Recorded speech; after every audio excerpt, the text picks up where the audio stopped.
go on to the next song, I want to ask, because I've never gotten asked you, Kristen, what's some of the best part of playing on?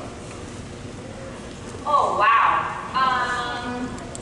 I think the best part is the fact that I grew up on Disney movies. I love Disney heroes, Disney heroines, but as a kid, I never saw one that I truthfully in my core related to. Because I was really clumsy, I was really goofy, I was always putting my foot in my mouth. I sat like this, still sit like this. And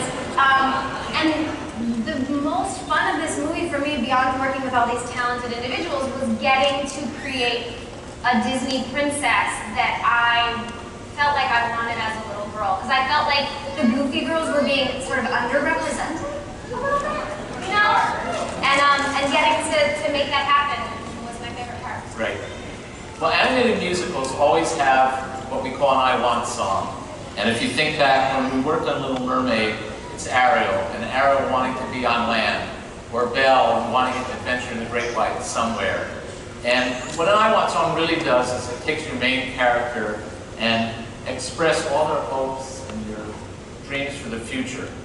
So eventually we created for the first time in forever, but along the way there were some earlier songs written, one of which was my favorite song that didn't make the movie, but I don't want to get ahead of that. Tell me the process of creating the I Want song. The first draft was a song called Me Know Better that's also on the Cut albums. And it was the two girls sort of talking about what a princess is and isn't. And that got cut. But it put a stake in the ground of the new Disney princess story, the clumsy, feisty girl that we were hoping to represent. Yeah. And then Jennifer Lee joins the movie, and we really started to crack it open and talk about how Anna was an optimist with his big giant heart.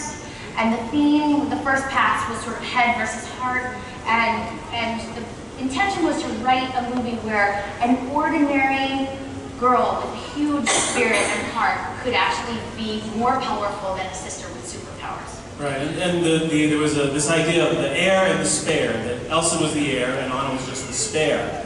And the very first thing we wrote for that idea became the music for Love is an Open Door eventually, but it went, she's the heir, I'm the spare, I'm the one they only want when she's not there. And they cut that right away. That's as far as we got. But then we did write a song called The Spare, and I know we recorded it with you, but no one in the world has ever heard it. Would you be willing to do that for us right now? Yeah. All right. Here's the first two verses, maybe? All right, intro and two Our verses. singers are so good we can throw songs like this out. That's true. That's the point.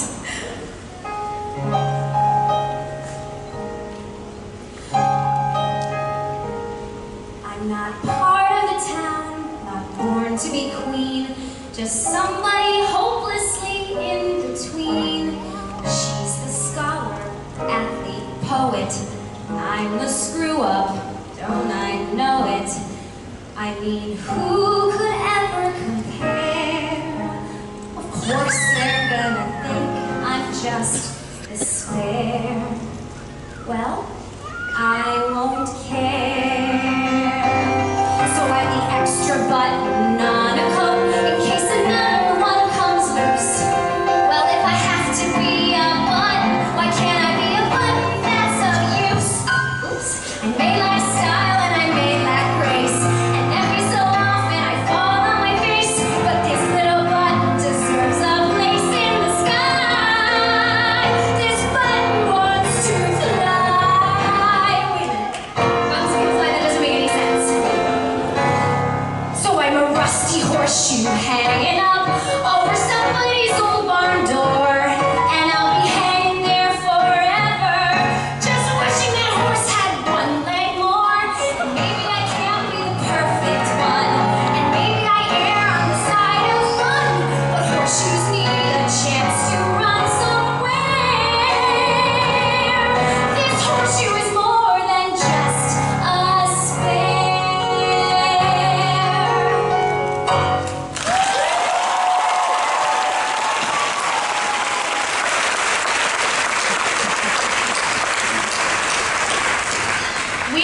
that song and we loved how Kristen did it, but we just hadn't dug deep enough yet for what was really painful about Anna and was painful between the two sisters. But it did really help us find our Anna, and working with Kristen really helped us find